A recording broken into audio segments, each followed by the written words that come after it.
Rods are cigar-shaped objects that are anywhere from 12 inches in length up to 100 or more feet in length.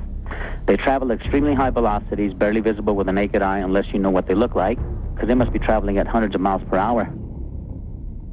And these objects, at first we thought they were aircraft of some kind or insects, I got a fax earlier today from Arizona, from MUFON in Arizona. Uh-huh. And they said what you think are rods are insects. Okay. Going in, I was already under the microscope as far as scrutiny is concerned. You know the way it is, one bug in the works and it's all over, your credibility's down the tube. One bug. I had to make sure, and we started filming at 1/10,000 shutter speed, where when an insect flies by directly close to the camera, or a few feet away, or even a little farther distant, or a bird, at 1/10,000 frames per second, you can distinguish what an insect is. When you go frame by frame, you get one single frame that's a very clear image of an insect, whether it's real close to the camera, whether it's far away, and whether it travels fast. At that same shutter speed, when a rod passes by, it is a rod. It'd be great if they video I got mixed up the other day. I saw that. Boy, it was really... I just saw a big rod go in front of the lens.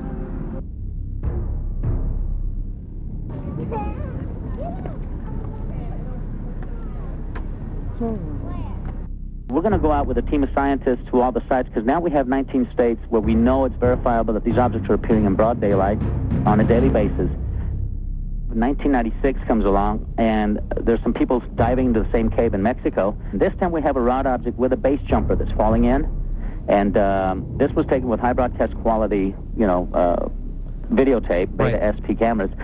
You can see it going into the shadows of the cave, with most of its torso covered by the shadow, where part of the tail section is still in sunlight. And I've had Bruce Maccabee seen this. I've had Dr. Jack Kasher. We've had entomologists, zoologists, biologists, paleobiologists, you name it. They're saying this thing is definitely not a craft. It must be some kind of a species, but we've never seen anything like this at all.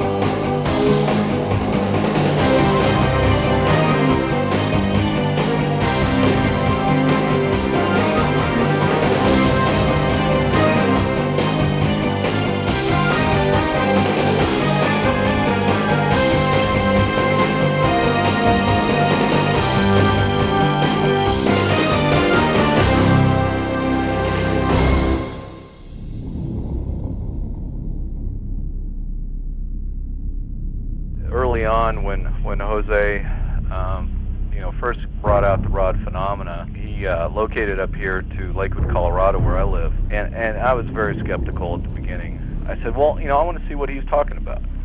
So I literally just sat over his shoulder and watched the early footage. And granted, the early footage was mainly what he and his wife Karen had shot when they were down in Midway, New Mexico. And at that point, I was just looking over his shoulder and just saying, I don't know about that. I don't know about that. But there were just a few shots that just gave me, now that was something that I can't explain.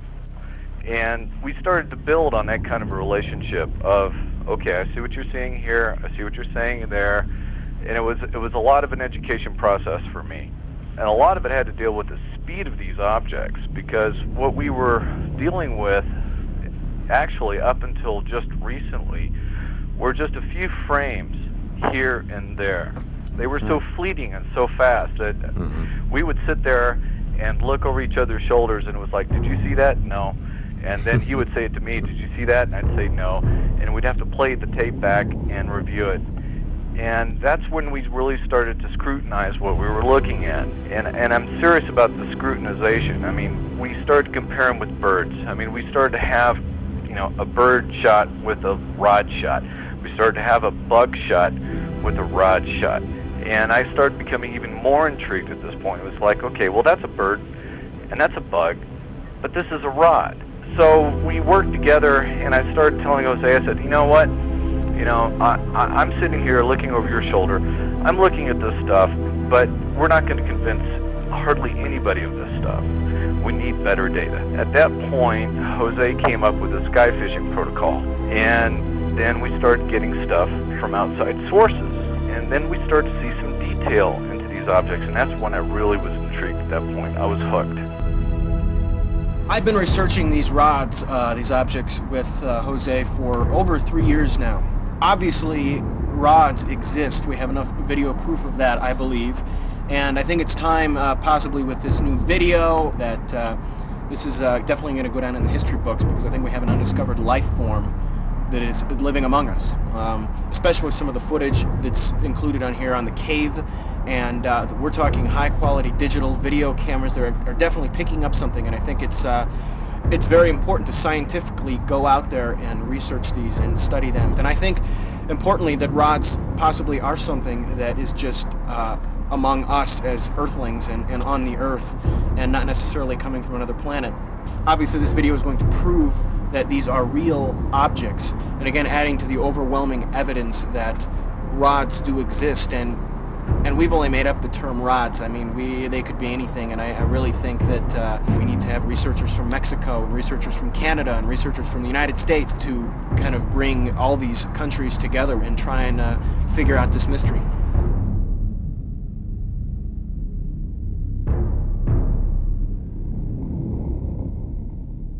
Sky fishing is basically this. You set up your camera in a position, and first of all, you look through the viewfinder and keep your left eye open if you're right-handed.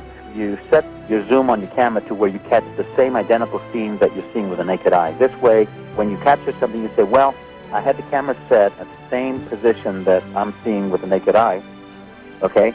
And then you tilt up the camera and let it roll for 2 hours. Tilt it up at 45 degrees. Try to keep trees and telephone poles, in the viewfinder so that you can have some kind of reference.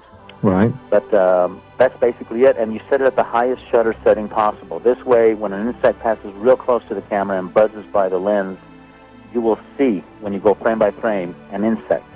Right. When a rod or other type of anomalous object passes by, it'll appear as it really is. So, that's the sky fishing technique. Very valuable tip, how to videotape UFOs and rods.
Throughout the video, you will be seeing real-time video clips. This is raw, uncut footage of rods as they appear. We urge you to look carefully through the sequences and see if you can spot the rods with the naked eye.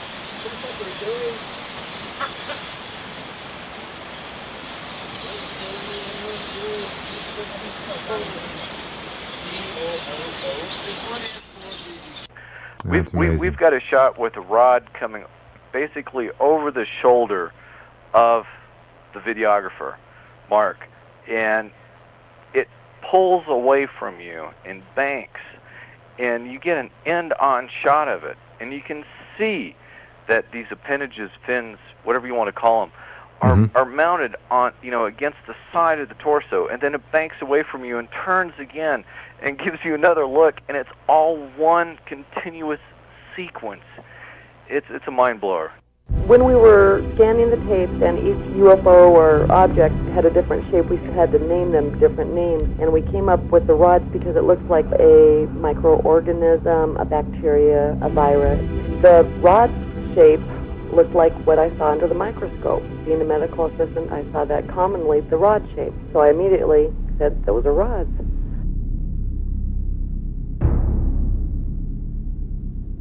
They look just like on the videotape, but it seems to me they look bigger with your naked eye. And on the video, they look smaller. It seems like they're closer. I get it more, of course, on the video, but I have seen them with the naked eye. Once you get used to it, your eyes seem to catch it better, and you see it straight in front of you instead of in your peripheral.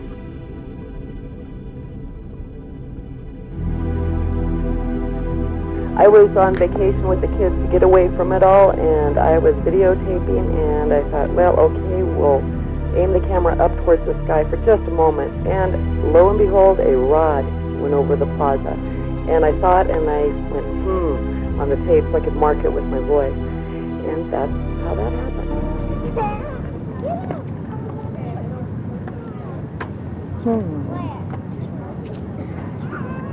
After Karen and I appeared on a variety of TV shows, radio talk shows, and after the website was established, it wasn't long before we started getting footage from a variety of people across the U.S. who were independently videotaping for rods in their areas. We now have over 28 states that have rod activity.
that rods were appearing in Mexico were sent to us by Santiago Iturria of Monterrey, Mexico. He had sent us a video where he was showing most of the area around Monterrey where there's been a lot of UFO activity. It was because of Santiago's footage when we saw it in 1994 that we realized there was rod activity in other areas other than New Mexico. One thing that's, as being a UFO investigator, that's been basically frustrating is that you can't apply the scientific method to just the observing and documentation of UFOs in general to try to figure out what they are, because you have no control over the sightings. It's basically a random event, and all you can do is observe after the event has happened. The thing that makes the rod so interesting to me as an investigator, and why I've really kind of been spending more time on investigating rods than quote-unquote UFOs, is that we have something here that eventually became pretty obvious was common. And therefore, it was like, if you're willing to spend a little bit of time, do some sky fishing, you're going to end up with some rods. Seems like almost everywhere you want to go. But now, after we found the cave in Mexico, to where, for whatever reason, it's a habitat for them, then it was a time to get really excited, because it seemed like you could just go down there and point your camera and you're going to catch rods. Now, the one down in the cave, looking from the top down, and you've got a skydiver at the bottom of the cave. You can see his head and two arms. Right. And clearly, right there in the top middle of the frame is this object. It's brilliantly lit up white by the sun. Right. And there are four, what look like, you almost say front legs and back legs sticking out of it. You can see the upper right corner of that frame where the sunlight is shining, and you can see the shadow being cast. And we don't, those things are what we call appendages. Mm-hmm. Those white balls. This is the shot that we've always looked for, because now a skeptic can't say, well, that was just a bug passing by the camera lens. This thing is of some size, because the camera was 40 feet away, 40 to 50 feet away from the base jumper. The side of the cave is close to about 100 feet away. So this object's got to be of some size to be able to attract that kind of shadow. Oh, you're probably looking at the jumper. It must be at least 10, 12 feet, huh? Yeah, the rod has entered a portion of the area where the cave covers most of its torso except That's the tail. dark. I'd say 80% of it is in shadow now, and just the white end is still in the sun. Looking at the footage, that is really strange, something like that. Very, very interesting. It's a remarkable phenomenon.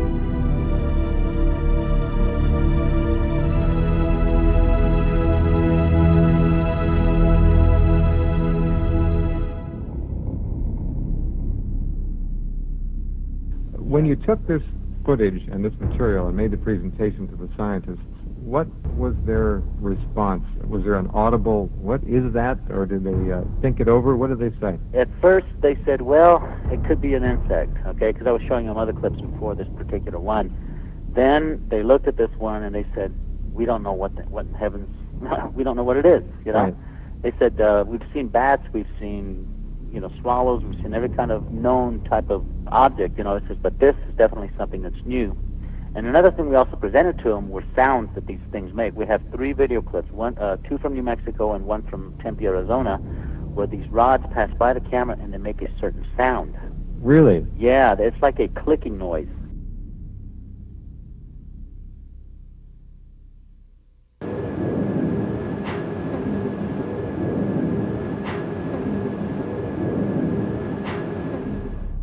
One of the zoologists mentioned that it sounds like the flapping of a nighthawk, the kind of flapping it makes during mating season. An entomologist said that it sounded to him like a mating call that a cricket makes.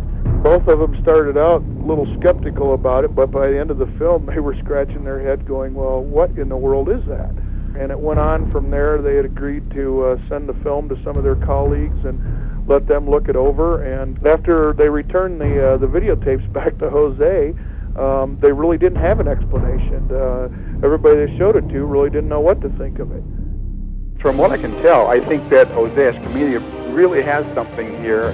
He's done some good, solid research, shown that they're not bugs, and eliminated other things, and he's making a genuine effort to figure out what this strange phenomenon is. I don't know what those things are, but from what I can tell, there's something that seems serious enough to warrant further research. So I really think we should get the scientific community and anybody else that would like to get involved seriously investigating these things.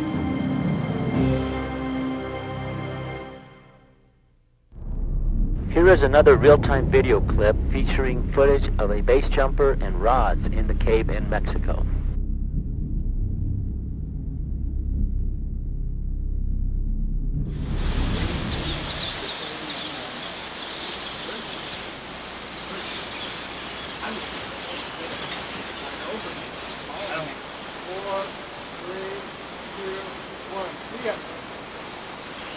Yeah, yeah.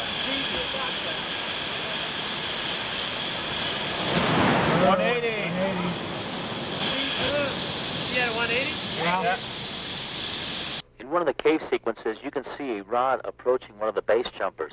It makes a deliberate maneuver to avoid contact. This is an important piece of video because it suggests that this creature, or whatever it is, has some form of intelligence in order to be able to make such a maneuver at the last possible moment. It was a professional videographer who was filming one of the weapons for the Swedish Army, which was a type of tank, a rapid-firing tank, kind of similar to a larger caliber Bradley fighting vehicle that we have. Right. And this thing fires off 8 rounds in about 3 seconds, and the shell casings are shot out at the top of the turret.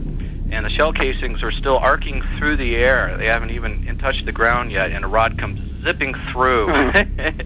and again, in about 4 or 5 frames, completely from one side to the other. And those shell casings are just suspended in the air, and they hardly move at all, just to give you an idea. Like I said, they obviously have to be traveling at least 100 miles an hour or so.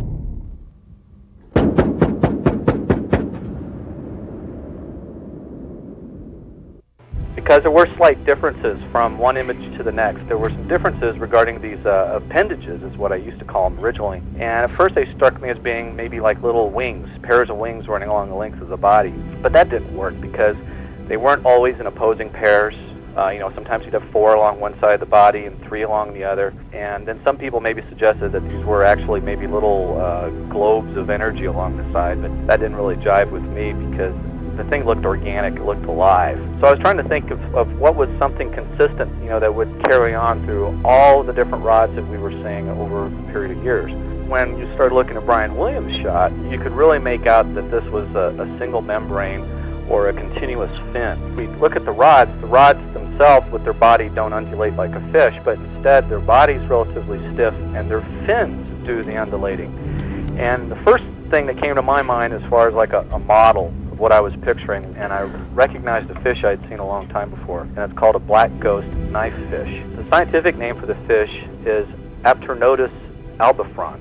It's native to the Amazon basin. Its main means of propulsion is an anal fin, which is the fin that runs along the bottom of the body, from right behind the head where the gill slits are, almost all the way to the very tip of its tail. And it keeps its body stiff. So instead of undulating its body to swim like a fish normally does, it keeps it fairly rigid. And it just uses the undulations of this very well-developed anal fin that goes from one length to the other. Just as easily as they move forward, they can move backwards. With my fish, it's given me a chance to watch this undulatory fin in action, to have an image in my head and being able to observe all these hours and hours of rods, from the very first shots, and like I said, and have it all in my head and try to convey it out there. And then with your computer animation, you're able just to show it exactly, what I was thinking. And to have it work like that, for you then to be able to plug it in and run it right alongside actual rod footage and show how it works, I mean, that's great. In my mind, I knew that it would work. It was just, how do you convey that? How do you show it to somebody? Anybody can render something on a computer, but now we do have a model that if somebody wants to go out there and recreate an actual rod shot and add realism, now they have a model that demonstrates their flight. At least we've proven that this is the way they seem to fly.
How long have you been investigating rods, Jose? Since 1994, March 19th, 1994. Let me tell you, Jose has stood in front of some pretty ugly fire from people who haven't really looked at the issue for what it really is. We had to stay ahead of skeptics with what they would be claiming we were filming. First of all, we ruled out the planet Venus. This was not the planet Venus, you know, zipping by the camera. Then we ruled out lens flares. Okay, we shot purposely towards the sun with the sun shining in, where we get a lens flare across the lens, and these objects would still zip through the viewpoint of the camera. So we ruled out that these were not traveling lens flares. We ruled out jets, we ruled out birds, and the most common misconception that a lot of the skeptics and critics that were saying that we were filming were misfilmed insects.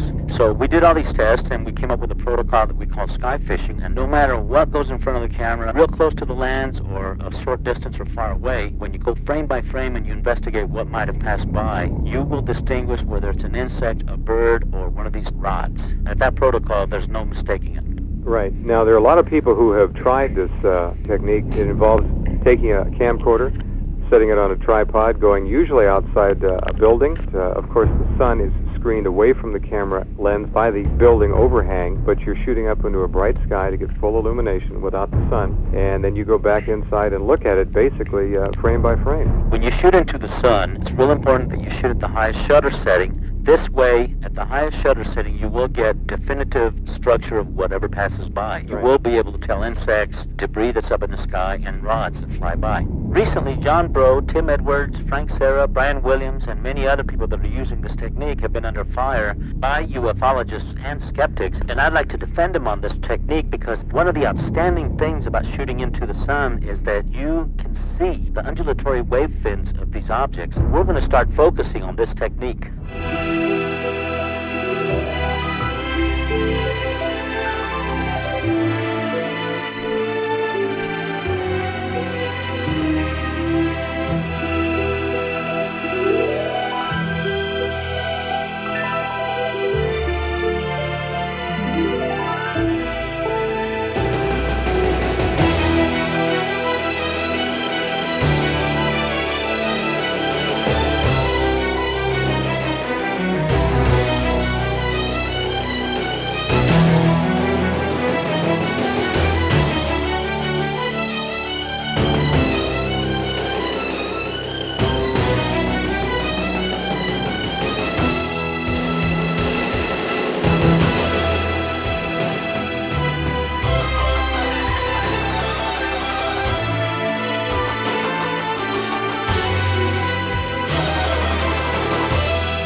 The following real-time video clip was provided to us by Bryan Williams from his huge archive taken over New Jersey.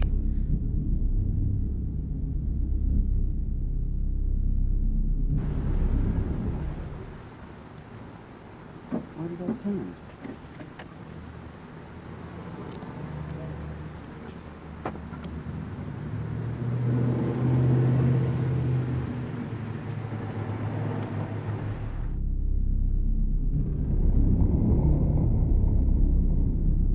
I think step by step we can build computer models like Jose is doing and just keep working on it to try to make some progress because we really have something here that warrants our attention. By continuing to compare the model with certain rod shots, we are beginning to get more and more matches as to how they might fly. This rod appears to be banking, and as you can see it travel, the inside fins appear to be static where the others are undulating.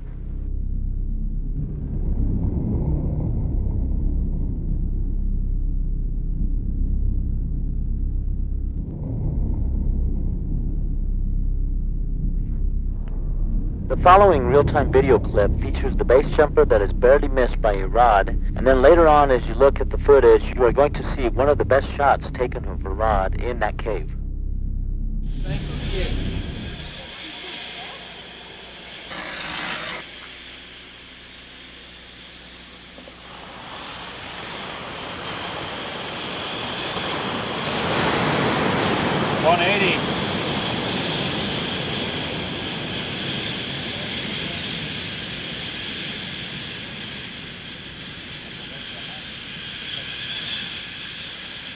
Nice layout.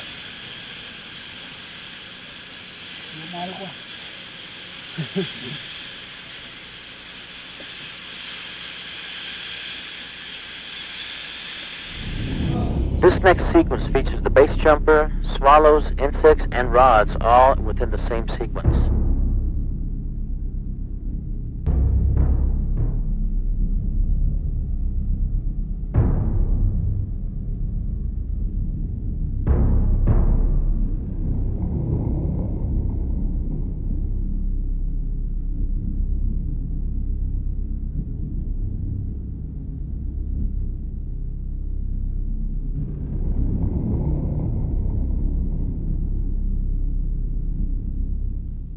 Some amazing footage taken actually looking down into a cave that goes straight down into the ground. This is bigger than a cave. It's giant. It's like this massive opening that goes straight down on the earth.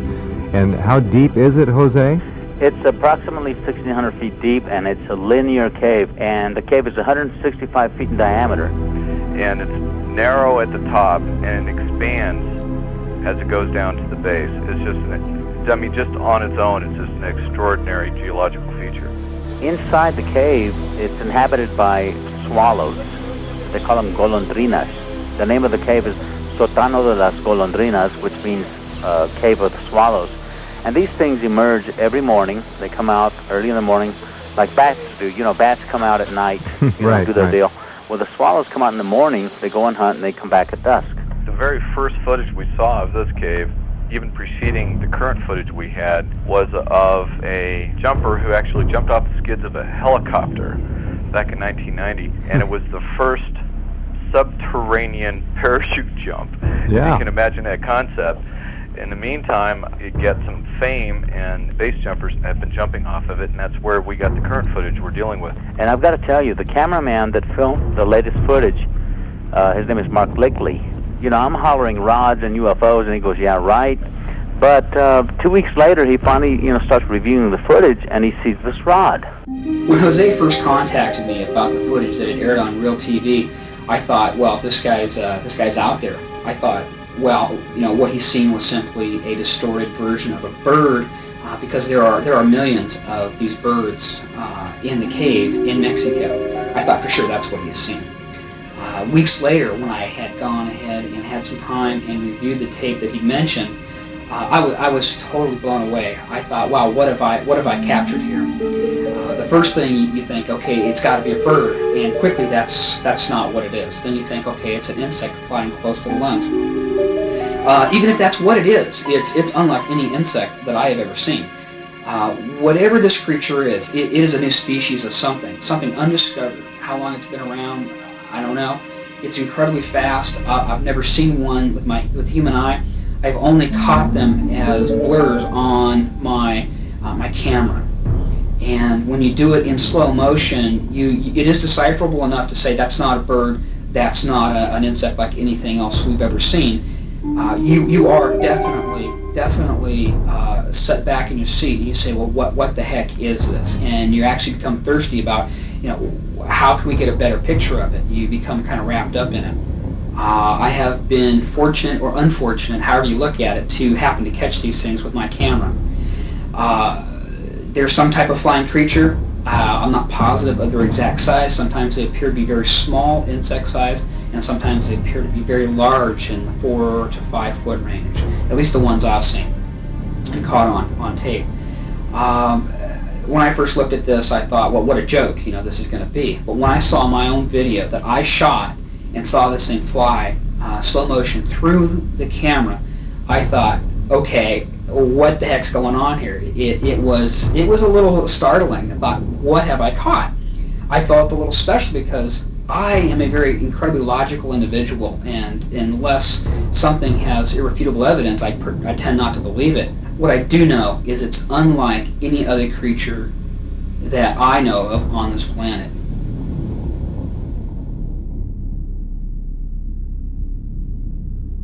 Suddenly, we have in front of us just all of this continual footage with everything that we have described in the past. Not only did I find what I perceive as a better shot of a rod flying by the camera, I saw dozens of rods zipping around down in the cave. Jim and I are beside ourselves because now we have an overabundance of rods. You don't know how pumped when I first sat down and we just sat there just in awe over what we were seeing. The unique thing about this, all these base jumpers go into the base of the cavern. They land and they get pulled up by a rope. And there's a shot that is just watching these guys being hoisted up this rope. Uh-huh. And the rods are swarming around them. How many? That's just hard to count. That's just it. We were sitting there and they're swarming around, and that's when we're going like, are we misidentifying this? Are they insects? Are they this? Are they that? And we're stopping, and we've got them just buzzing by the climbers as they're coming up. We've got them coming by the camera. We've got birds in the shots. We got bugs in the shots. Like I said, that is the thing about this video. It has it all at the same time. Even Mark, in his incredulous attitude, at the beginning about this, I was there and I taped it and I didn't see anything else. That's just it. That's the part of the phenomena, is they are so fleeting, is that you just don't pay attention to them.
While also on another adventure base expedition in Norway, I was doing some video editing. This is months after the Mexico trip. I've watched that video and showed friends the rods video that I shot in the cave in Mexico, and everybody's astounded. Nobody knows what to make of this thing. And it was pretty much out of my head. I'm now in Norway shooting some more video of base jumping off 3,000-foot walls over the fjords. While doing some editing, I was queuing my equipment up, frame by frame, and I was blown away. I had literally caught another rod in another part of the world in a whole different situation, screaming across in front of my camera while shooting base jumping.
This is a discovery of major significance. It's hard to underestimate something like this. The big questions remain, what are they? Are they alive?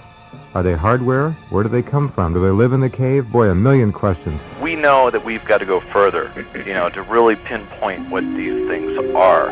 How far away are they actually from the camera? The distance and the speed, we occasionally have, points of reference where they fly behind a bush or something like that, to give us an idea. I'm excited. I mean, it's like finding a dinosaur living in the middle of Africa. Exactly. Anyone that sees this, they're going to say, okay, that's an insect, that's a bird, that is something else.